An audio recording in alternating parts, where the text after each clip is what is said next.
भारत ने एक महत्वपूर्ण कदम उठाते हुए 64 साल पुरानी सिंधु जल संधि समीक्षा के लिए पाकिस्तान को एक औपचारिक नोटिस भेजा है। भारत की तरफ से इस नोटिस में परिस्थितियों में आए मौलिक और अप्रत्याशित बदलाव और सीमा पार ले जा लगातार जारी आतंकवाद के प्रभाव का हवाला दिया।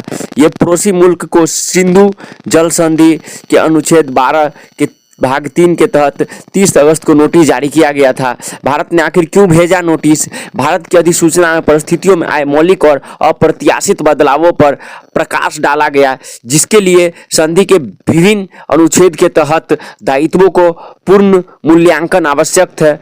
भारत की तरफ से विभिन्न चिंताओं से महत्वपूर्ण है जनसंख्या में परिवर्तन, पर्यावरणीय मुद्दे तथा भारत के उत्सर्जन लक्ष्यों को पूरा करने के लिए स्वच्छ ऊर्जा विकास में तेजी लाने की आवश्यकता। भारत ने समीक्षा की मांग के पीछे के एक कारण सीमा पार से लगातार जारी आतंकवाद का प्रभाव भी बताया है।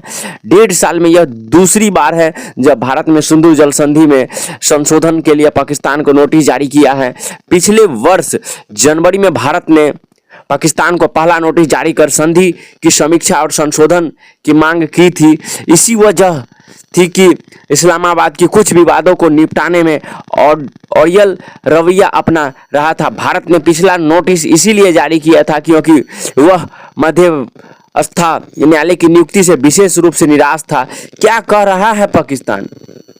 पाकिस्तान का कहना है कि वह समझौता को महत्वपूर्ण मानता है और उम्मीद करता है कि नई दिल्ली भी 64 साल पहले हस्ताक्षरित इस द्विपक्षीय समझौतों को प्रावधानों को पालन करेगा। पाकिस्तान का कहना है कि दोनों देशों के बीच सिंधु जल आयुक्तों का एक तंत्र है और संधि से जुड़े सभी मुद्दों पर इसमें चर्चा की जा सकती है। उन्होंने यह भी कहा है कि संधि से जुड़ी चिंताओं को दूर करने के लिए कोई भी कदम समझौता के प्रावधानों के तहत ही उठाया जाना चाहिए। सिंधु जल संधि भारत के पाकिस्तान के बीच प्रमुख समझौतों में से एक है जो समय की कसौटी पर खरा उतरा है। दोनों पड़ोसियों के बीच युद्धों को तनावों के बावजूद इसका पालन किया गया है। 1960 में हुआ था सिंधु जल समझौता। 19 सितंबर 1960 को कराची पाकिस्तान में एक महत्वपूर्ण क्षण आया जब तत्कालीन भारतीय प्रधानमंत्री जवाहरलाल नेहरू और तत्कालीन पाकिस्तानी राष्ट्रपति मार्शल मोहम्मद अयूब खान ने सिंधु नदी पर साझेदारी स्थापित करने के लिए एक संधि पर हस्ताक्षर किए थे। इससे पहले दोनों देशों के बीच 9 साल तक बातचीत चली थी।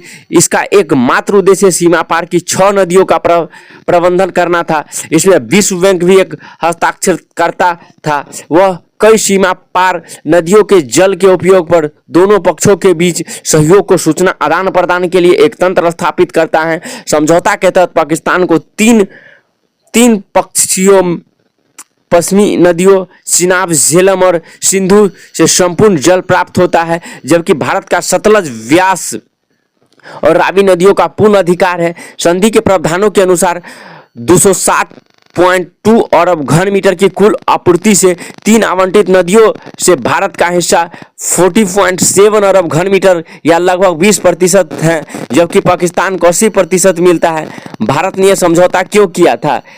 Indus divided India Pakistan and river basin dispute में पर्यावरण इतिहासकार डैनियल हैंस ने 1948 को पाकिस्तान के पश्चिमी पंजाब प्रांत के निवासियों के लिए विशेष रूप से चुनौतीपूर्ण वर्ष बताया था। यहाँ के लोग सिंचाई के लिए कृत्रिम नहरों पर बहुत अधिक निर्भर थे।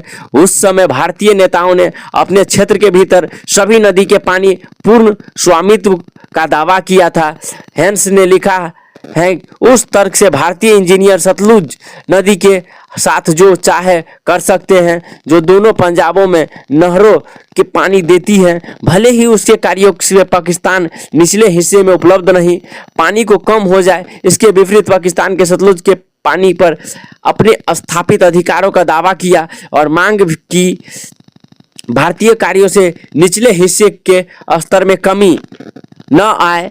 पाकिस्तान की 2 प्रमुख सिंचाई परियोजनाओं के लिए विशेष रूप से महत्वपूर्ण था। रावी पर माधोपुर और सतलुज पर फिरोजपुर दोनों भारत में स्थित है। विवाद में जल्द ही सिंधु बेसिन सभी प्रमुख नदियों सिंधु, झेलम, चिनाब, रावी, व्यास, सतलुज शामिल हो गई। आज़ादी के बाद ये नदियां भारत के पाकिस्तान के बीच संघर्ष के लिए स्वाभाविक मुद्दा बन गई। इस विवाद को हल करने के लिए ही भारत के पाकिस्तान के बीच सिंधु जल समझौता हुआ। इस समझौता का उद्देश्य दोनों देशों के बीच बढ़ते तनाव के बीच समान जल वितरण सुनिश्चित करना था। जय हिंद, जय भारत।